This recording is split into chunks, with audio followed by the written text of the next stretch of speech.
ऋषियों ने देवर्षि नारद को कहा कि चिंता करने की कोई जरूरत नहीं, वो छोटी सी बात है, हम बता देते हैं वो उपाय क्या है।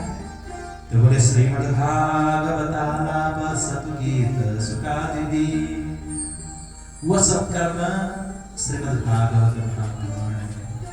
श्रीमद्भागवत महापुराण का अनुष्ठान कराओ, कथा कराओ, निश्चित रूप से भक्ति सहित ज्ञान वैराग्य पुष्ट होंगे।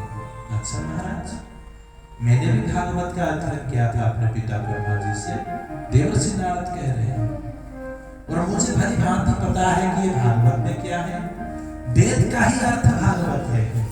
तो मैंने वेद पाठ ही करा दिया तो उससे कुछ प्रभाव नहीं हुआ, तो ये वेद का अर्थ करने वाला भागवत से क्या हो सकता है।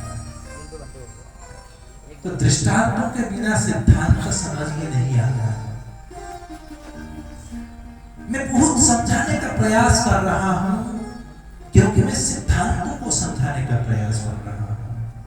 केवल मैं सिद्धांत यहां से कह दूं कुछ समझ में नहीं आएगा, इसलिए सिद्धांत को समझाने के लिए दृष्टांत की जरूरत पड़ती है।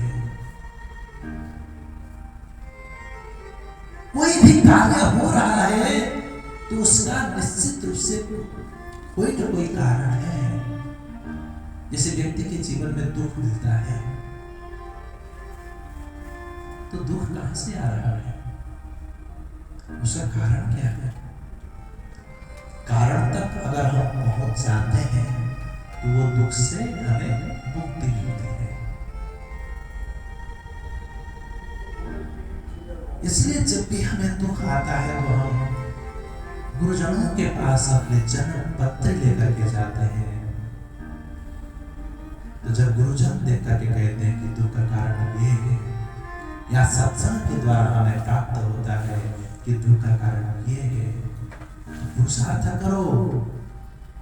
तब हम पुरुषार्थ में लग जाते हैं, क्योंकि उस कारण को मिटाने में लग जाते हैं। कारण मिटेगा तो कार्य होगा ही नहीं। तो भागवत मुझे पता है ये वेद का ही अर्थ है, तो जब मैंने वेद ही सुना दिया तो ये वेद का अर्थ करने वाले भागवत से क्या हो सकता है। दृष्टांतों के द्वारा समझाया। अगर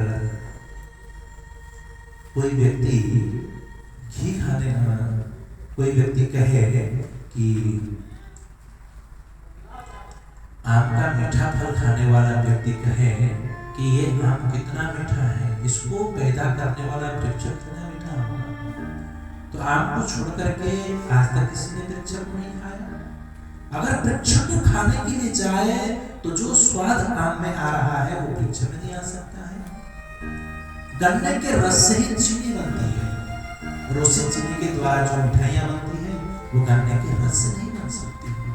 दूध से ही घी बनता है, लेकिन जो घी काम करता है वो दूध नहीं कर सकता। घी में आपने सुंदर पूरी बनाई, अचानक घी समाप्त हो गया, किसने कहा दूध से घी बना है, बाकी के पूरी दूध से निकाल दिया जाए तो संभव नहीं है। जो काम घी करेगा वो दूध नहीं कर सकता। इसलिए वेद के द्वारा ही भागवत